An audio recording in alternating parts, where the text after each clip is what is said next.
Hello and welcome to the Black Entrepreneur Blueprint Show. I am your host, Jay Jones. Black Entrepreneur Blueprint was created specifically to educate and inspire Black entrepreneurs to launch, build, and grow successful businesses. Join us as we help build an economic power base in the Black community by promoting business ownership. If you are currently an entrepreneur or want to be an entrepreneur, we invite you to join us every week here at Black Entrepreneur Blueprint.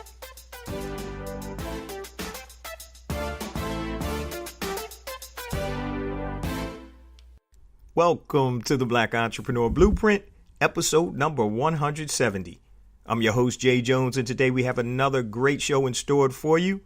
Today we're going to be playing a rebroadcast of one of our most popular and downloaded shows titled 5 Holiday Business Ideas You Can Start Today. 5 holiday business ideas you can start today for under $200. So it's very appropriate because the holiday season is pretty much upon us. And if you're looking to start a business, there's no better time than now when people are in the buying mood. So hold tight and we'll be back live next week. I'm your host, Jay Jones, and today we have another great show in store for you. And we're going to break today's show down into 2 parts. The main part we're going to focus on is 5 holiday business ideas that you can start today. 5 holiday business ideas that you can start today. But we're going to actually start off with the importance of mentorship. And the reason that I'm talking about the importance of mentorship is, unfortunately, I lost a great mentor 2 weeks ago. If any of you are familiar with Mr. George Curry, he was just recently the publisher or director of the National Newspaper Publishers Association. He's been a lifetime journalist fighting for Black causes, and he was a man. He was a great man. He was a great man. If any of you have ever heard of Emerge magazine, which came out in, I think it was 2000, George Curry was the editor-in-chief of Emerge magazine, which was owned by Bob Johnson from BET. So he's been Bob Johnson's right-hand man for a long time. And he has been a mentor to me for several years. And I just wish his family, I give them my condolences. And this is what mentorship is about. And I just want to tell you my personal story with George Curry and how he helped me and how he helped me create Black Entrepreneur Blueprint. But I'm just going to read a little bit of background on George. He was born in Tuscaloosa, Alabama in 1947, and he has held several positions. He was a writer for Sports Illustrated. He also wrote for the St. Louis Post-Dispatch. He earned major recognition, and he's been on a lot of shows such as PBS, CBS Evening News, World News Tonight, Good Morning America, CNN, C-SPAN, BET, I can go MSNBC, I can go on and on and on.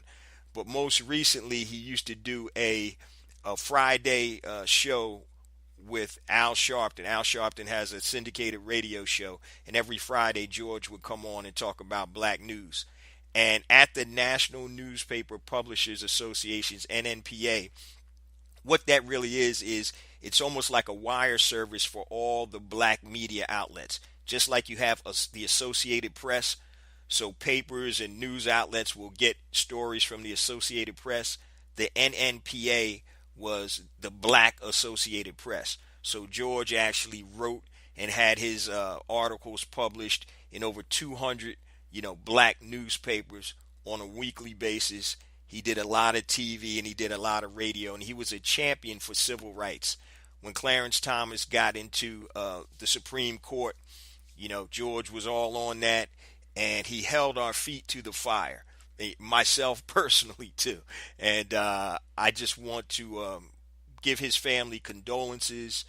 He was a great man, and most of all, he was a tremendous mentor. And he helped me start Black Entrepreneur Blueprint the podcast and obviously also the blog. And I just want to tell you my personal story about that and how important I think mentorship is, for us as, black entrepreneurs and prospective entrepreneurs. If you're successful already and you're an entrepreneur, bring somebody under your wing, mentor somebody. Okay? If you are a entrepreneur or you're in the process of being an entrepreneur, find a mentor. But this is how he affected my life. I only knew him for about 2.5 to 3 years, but I was referred to him by a buddy of mine who's a black newspaper publisher, and he said, Jay, you need to go and you need to call George because this brother knows a lot. He has a lot of connections, and he can probably help you start your podcast and your blog. So with that advice, I gave George a call. And the first thing he said, brother, you're in Philly, right? I said, yeah, I'm in Philly. He said, well, my office is in D.C. When can you come to see me? That's the first thing he said. Never met the man a day in my life. I went down there about 2 days later. We sat down. We were supposed to meet for an hour. We ended up staying and talking for about 5 or 6 hours. I didn't get home till late that night coming back from D.C. But the wisdom that he imparted, the encouragement, the direction, the guidance that he gave me was invaluable. He asked me, how was I going to monetize Black Entrepreneur Blueprint? I know you don't want to do this for free. And I'm like, yeah, I'm not really worried about that right now. But he made you think, and he held your feet to the fire. And it's just unfortunate. He died 2 Saturdays ago. And I was scheduled to actually meet with him the following Tuesday. And so when I actually saw in the news, a news feed came over and I saw that he passed away from a heart attack. And it was heartbreaking because this is a brother, he was 69 years old. He took me under his wing, didn't know me from a can of paint. And he took me under his wing. And, the first few interviews that I got, I got Dennis Kimbrough on my own, but Ron Busby, the president of the U.S. Black Chamber, George Fraser of FraserNet, those interviews were the direct result of George Curry putting me in touch with both of these high-powered gentlemen. Now, it would have been hard for me to get in touch with them on my own, but one day I was in his office and I was telling him, I said, Mr. Curry, I'm trying to get some good interviews to start off the show. I said, I have Dennis Kimbrough already lined up, but I need some strong interviews to pop this off. And he said, man, hold on. He gets on the phone and he calls about 4 people. The 2 people that he reached that day, George Fraser and also Ron Busby, I set up interviews with them instantaneously. Now, this is a brother that didn't know me from Adam. And every time I call, he'd always make time for me. Every time I was in D.C., he was like, hey, man, come on by, swing by the office, tell me what's going on, how can I help you? He'd call me, he'd check on me, and I really appreciated it because he didn't have to take the time to do this. And he had the love for journalism, for entrepreneurship, for the black race in general to continue to move forward. One time I took my oldest daughter down. She's a very good writer, and at the time she wasn't sure if she was going to major in journalism or political science or what. So she came to a meeting I had with Mr. Curry, and I told him. He was like, yeah, bring her. He said, I'll be more than happy, to help guide her. And what was so funny was, now I'm used to being in control, right? And I'm a boss, right? I'm used to being in control. But when I sat at the foot of George Curry, I wasn't in control. And it was so funny that my daughter was cracking up because she was like, Dad, she said, Mr. Curry's a piece of work. Because he'd ask me questions and, like I said, hold my feet to the fire about my business, what I was doing. And sometimes I didn't have the answer. He was like, man, come on now. And so he used to tease me all the time. But that mentorship, that direction, that guidance, and just being able to sit down and talk to someone of that magnitude, this guy is good friends with Bob Johnson, and we were trying to get that interview with Bob Johnson.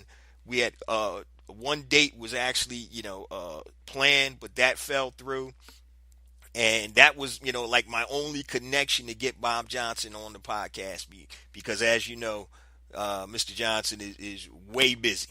So you know, but I just want to recognize George Curry as a mentor, as a friend, as a crusader, and as a man that loved his people. And I just wanted to get that out because I mean, he touched me and he helped me. Nobody gets anywhere by themselves. They always have help. And I just wanted to recognize him for taking the time to talk to me, a nobody, considering who he is or who he was and what he stood for. So when you get a chance, just Google George Curry, check out his bio. He was a good brother. And that just, like I said, made me want to talk about the importance of mentorship and what it does, not just for the mentee, but for the mentor. It feels good to help others, to give back, especially in our community. So once again, George Curry, rest in peace, my brother. I love you. I appreciate you. And I thank you for sharing all of your time and your wisdom with me. So mentorship, it's important, guys. So please continue to be a mentor. Or if you're looking for a mentor, find a positive and good mentor to help you continue to build your business. And it doesn't have to be just in business, but it could be in life. You may need a mentor to help you become a better husband, a better father, a better, wife, or whatever. So seek out mentors, and those of you in positions to be mentors, please take the time to do that. So that's all I have on the importance of mentorship and my buddy George Curry. So now we want to move to the 5 holiday business ideas that you can start today. And one of the reasons I'm talking about this today is because I've been talking about the Amazon business, and I'm doing a little coaching program with 5 people that teaches them how to take advantage of the gold rush on Amazon in the fourth quarter. Now, not everybody is into technology. Not everybody is into doing things online. Sometimes, people may feel that it's too much or too technical. So I have 5 simple businesses that you can start today, and they're holiday businesses, to take advantage of the holiday season. And like I said, guys, this is going to be a short episode because I'm about to get on the road and travel. And this is what we're going to start with. The first business, cookie tins. I'm going to repeat that. Cookie tins. So all of us can bake cookies. They're cookies that you can buy in the pack in the store. You can slice them up, put them on a pan, decorate them with sprinkles, all of that good stuff. Cookie tins. Friend of mine, she used to make cookie tins as Christmas gifts, and the tins were so good, she used to start selling them, and she used to make a lot of money during the holiday season selling cookie tins. And all you do is you go buy the tins, you go make the cookies, slice them, put them in the oven, or if you want to really get creative, you can, roll your own dough. You can do whatever you need to do, but creating cookie tins and selling them. Now, when I say selling them, now you can sell them online if you want, but a lot of this can be done face to face. And I'm going to give you an example that I've used on several of the shows. So if you've heard this example, forgive me, but if not, here we go. Many a year ago, my wife is a sewer. She used to like to sew a lot.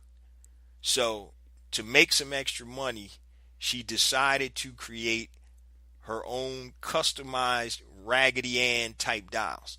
And the dolls would have the different complexions, whatever. If you're buying it for a child, she'd make it in the child's complexion.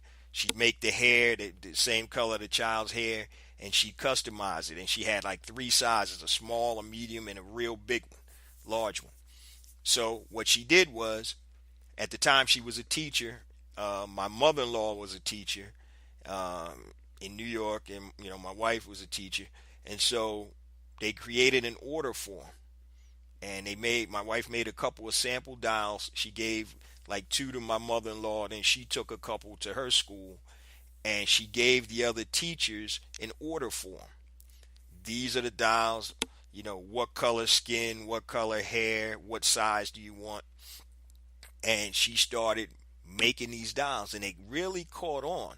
It caught on so much to the point that we had a dial stuffing party, because my wife would cut and sew, and then I had my brother-in-law over. I had a couple of my boys over, their girls, and their wives, and it was almost like an assembly line where my wife would cut and sew. She'd pass it down the line. Somebody would start stuffing, pass it back to her, and she finished sewing up all the parts together. Then we had somebody bagging them up and boxing them up. So it was almost like a de facto production line. And I'm gonna tell you, that first year we did it, I think she made about $4,000 or $5,000. And the second year she did it, I think we made over $10,000. Well, she made over $10,000. That's just by, and once again, all it is fabric and stuffing. And she had the orders, and I'm telling you, we were down to the wire because we had to get these things done before the holiday. So a lot of nights and a lot of weekends, we were getting that work in. So that's just to give you an example of the money you can make offline. If you're not into Amazon, eBay, Etsy, or whatever, these are things that you can do offline. Okay, so the first one out of the 5 holiday business ideas that you can start today are selling cookie tins. Very simple. Buy the empty tins at any, Woolworth or whatever. You can go online and find them wholesale. I'm sure at Alibaba, if you want to do that, get them for pennies. Fill them up with nice cookies. Put some paper down on the bottom, paper over the top. Bam. You got nice Christmas presents that you can sell to people. Cookie tins. That's number 1.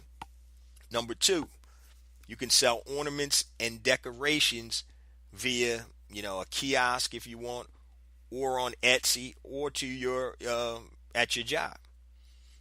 Once again, go to Alibaba. You'll be surprised. Stockings, all right, Christmas stockings. Some on there for 30, 40, 50 cents. Christmas ornaments, Christmas lights, decorations. Very, very inexpensive. Once again, it's a matter of procuring, finding the products, and reselling them. Making sure you can find them low, buy low, sell high. That's all you're doing. Christmas ornaments, decorations, Santa Clauses, whatever you want, stars on the trees.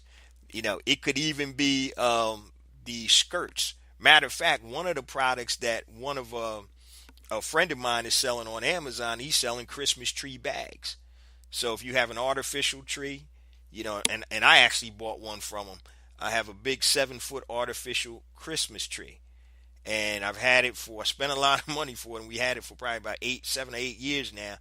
And so every season, after it comes down, I put it in the nice bag. The bag cost me $29, and I'm sure you probably paid $3 for it. Things like that associated with the holidays. So sell ornaments and or decorations or accessories. All right. Number 3, if you're a crafts person, you can sell wreaths and floral arrangements. Okay. I know people that these, and I didn't realize it because I don't buy wreaths, but they're expensive. So all you need to do is buy the raw materials and create holiday wreaths and floral arrangements. You can have nice vases with flowers, nice arrangements, wreaths, and what you can do with those. Once again, Etsy is a great place to sell, in that marketplace, or you can do, your warm market. People at work, create an order form, show them a picture. This is a wreath. These are, my floral arrangements. This is the price. How many do you want to order? People will buy those for Christmas gifts. They may buy them for themselves or buy them as Christmas gifts. So number 1, we had cookie tins. Number 2, we had ornaments and decorations and accessories. Number 3, we had wreaths and floral arrangements. Number 4, we had knitted winter items. If you like to knit, my grandmom used to make quilts. She used to make scarves. She used to make hats. She'd make gloves. She'd make sweaters. So if any knitted winter items, even if you don't actually knit them yourself, you can find these items very inexpensively on Alibaba. Okay? Or if you're crafty and you like to knit, like my wife liked to sew, you can create your own items and sell them. Etsy, directly to your warm market, things like that. So that's a great product. In the wintertime, you're always going to need, depending upon where you live now. If you live in Orlando, Florida, you're not going to need a lot of that stuff. But, scarves are nice. Gloves, hats, things of that nature. Earmuffs, anything that you can knit, knitted items. And number 5, gift baskets. And gift baskets are real nice because you can mix and match and create all kinds of different gift baskets. You can have holiday products in there. You can create gift baskets for specific niches. It could be a man's gift basket, a woman's gift basket, a kid's gift basket, a bath gift basket with soaps and scrubs and things of that nature. And all you're doing is compiling things, putting them in a basket, wrapping the basket, and selling the basket. Once again, you can sell online at Etsy. With Amazon, it's a lot if you want to sell on Amazon, because there's a whole bunch of rules and regulations you have to follow, about the product, and if you're using fulfillment by Amazon. But on Etsy, on eBay, also face to face. If you still have a job, leverage your job. Make an order form for a gift basket. I have a man's gift basket. It has razors, it has this, it has shaving cream, it has that. It's all types of ideas that you can create gift baskets for. Another story that I've told on the air several times, and I apologize if you've heard it before. One of my good friends, she created a party plan business or in-home sale business where she was selling sex toys. Okay? All types of, vibrators, underwear, lingerie, things of that nature. And all she would do was buy it wholesale. And she'd create packages, and she'd sell the packages, or she'd sell them individually. So you can do the same thing with a gift basket. And the great thing about gift baskets are you can make them as large as you want in terms of how many products that you hold, or as small as you want. There's a ton of markup and margin in terms of buying the actual basket. All you're doing is wrapping it with paper, putting the products in there. It's a great business and a great opportunity. So that's number 5. So the 5 holiday business ideas that you can start today. Cookie tins. You can sell ornaments and decorations. Wreaths and floral arrangements. Number 3. Knitted winter items. Number 4. Gift baskets. Number 5. There's no excuse, guys. If you want to make some extra money, these are 5 simple holiday business ideas that you can start today. And yeah, I know it's early September, but that's when you need to start ramping up. So say, for example, if you're doing knitted winter items, you need to get the items, or you need to create the items. Same thing with wreaths and floral arrangements. Have it stacked up where you don't fall behind like, my wife did with the Raggedy Anns. Our orders were coming in so fast, especially the orders are going to increase closer to the holiday season you get. So if you have an inventory that you already have made, as long as it's not a customized item, then you're good to go. Gift baskets are very simple to put together once you find the suppliers that you want to use to put the products in the gift basket. Because that's just as simple as ordering the products, and now you're packing the gift baskets up, making it look pretty. It could be a food gift basket, anything. But take advantage and leverage, if you're still working in corporate America, leverage corporate America to help you to start your own business. Leverage your friends, your coworkers.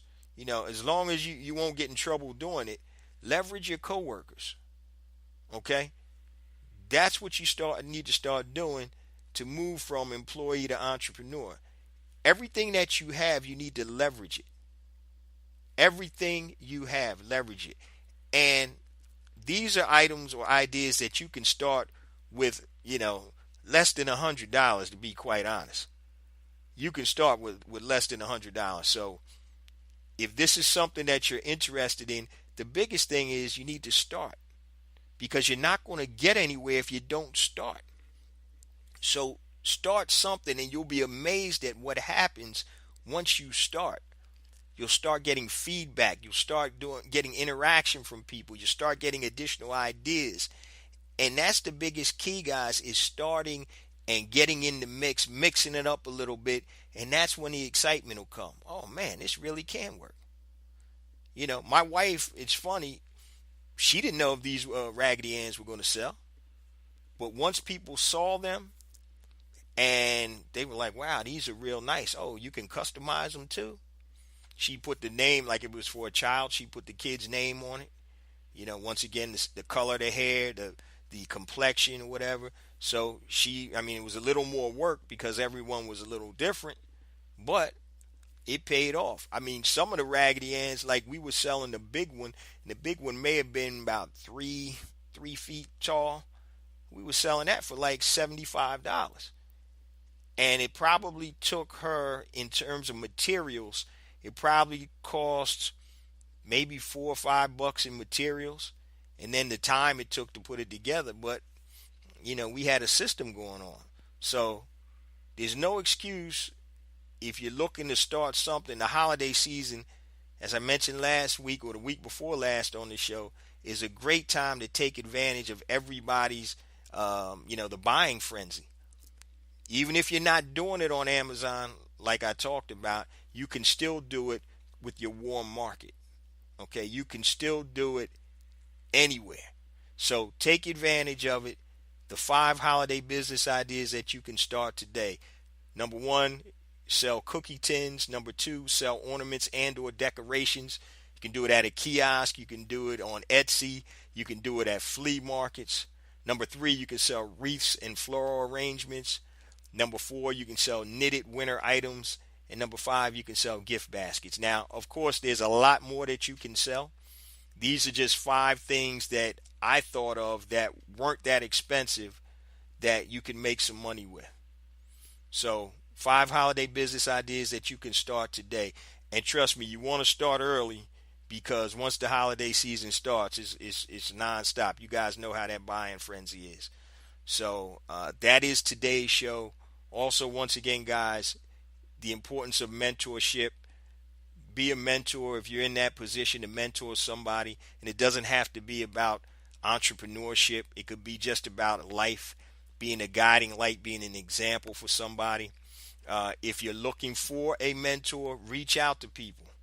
Reach out to people. I have people reaching out to me all the time. And as long as I'm able to fit it in, I'm going to do it. I get a lot of the Black Entrepreneur Blueprint family members reaching out to me, and I try to get back as fast as I can. But I've formed a lot of great relationships with the family members. And my thing is, if I can help you, then I'm going to do everything I can within my power to help you. And I don't have a problem with that, because that's all part of giving back, taking from my knowledge and being able to impart that to you. And the great thing about it is, it's not just you learning from me. I'm learning from you also. You may be proficient in areas that I'm lacking. So it's a give and take. Mentorship isn't just a one-way street. It's a give and take that I think is beneficial for everybody. So please continue. If you want to be a mentor, reach out to people. If you're looking for a mentor, reach out to somebody that you want to model. That is today's show, guys. And I just want to add something else to it. One of the big things that people really buy during the holidays are gift baskets. And one of the reasons that they're so popular is because there's so many different things that you can put in gift baskets to customize for any target market that you're going after. So gift baskets are great. You don't have to go and stock a lot of products. You can sample and test out different types of gift baskets. They could be food, they could be fruit, they could be health and beauty, they could be body care, whatever it is. Gift baskets are great. Just make sure your presentation is good. You don't want to have any wrinkled paper in there, and you want to make it look nice, obviously. The better it looks, obviously, the better presentation and the more money you're going to make. But I just wanted to close with that. Also, please continue to spread the word. I'm telling you guys, this is crazy. Every month, more and more downloads, and that's attributed to the Black Entrepreneur Blueprint family. That's you guys. Please spread the word about the blog, obviously, and the podcast. Please put it out there on social media. Every Monday morning, we have a new episode, 5 a.m. Eastern Standard Time. If you need to connect with me directly, Jay Jones at blackentrepreneurblueprint.com, JAYJONES at blackentrepreneurblueprint.com, Facebook, Black Entrepreneur Blueprint, Instagram, Jay Jones for real, the number 4 REAL, Twitter, JJones001, and please continue to spread the word. Like I said, the downloads are crazy, and we're trying to get this good word out there. And anybody that needs to connect with me and they have something long they want to say, just email me. Because I know with Twitter and all that, Facebook, sometimes it gets kind of long. But if something it's in detail that you need from me, just email me, jjones at blackentrepreneurblueprint.com. Love you guys. I'll be back live next week. See you same time. Peace.